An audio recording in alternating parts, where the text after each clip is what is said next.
Thank you, Mr. President. Just a couple of things, and then I just want to make a comment about something that happened yesterday.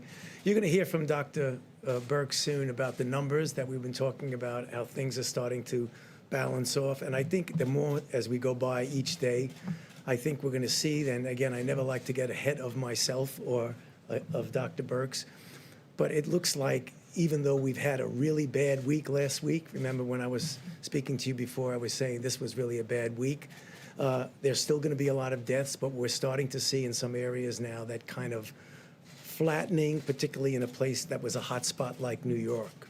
That's the first thing. The second thing is that I had a really very, very productive conversation with the Congressional Black Caucus this morning for about an hour, and they really wanted to know what exactly are we going to be doing in the immediate as well as the long range about the health disparities and the discrepancies both in infection and in poor outcome in the minorities in general, but specifically African American.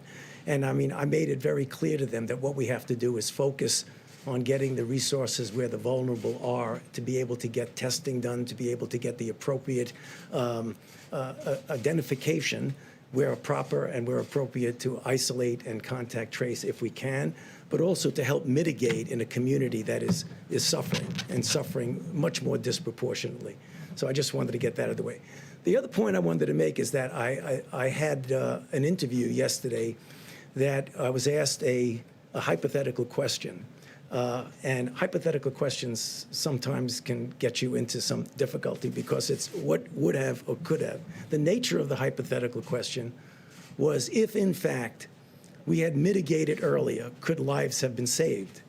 And the answer to my question was, as I always do, and I'm doing right now, perfectly honestly, say, yes. I mean, obviously, if mitigation helps, I've been up here many times telling you that mitigation works. So if mitigation works, and you instigate it and you initiate it earlier, you will probably have saved more lives. If you initiated it later, you probably would have lost more lives. You initiated at a certain time. That was taken as a way that maybe somehow something was at fault here. So let me tell you from my experience, and I can only speak from my own experience, is that we had been talking before any meetings that we had about the pros and the cons, the effectiveness or not of strong mitigations. So discussions were going on mostly among the medical people about what that would mean.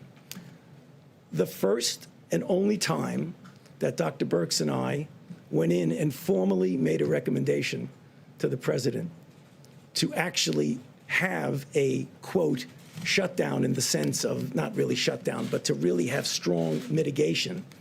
We discussed it. Obviously, there would be concern by some that, in fact, that might have some negative consequences. Nonetheless, the president listened to the recommendation and went to the mitigation.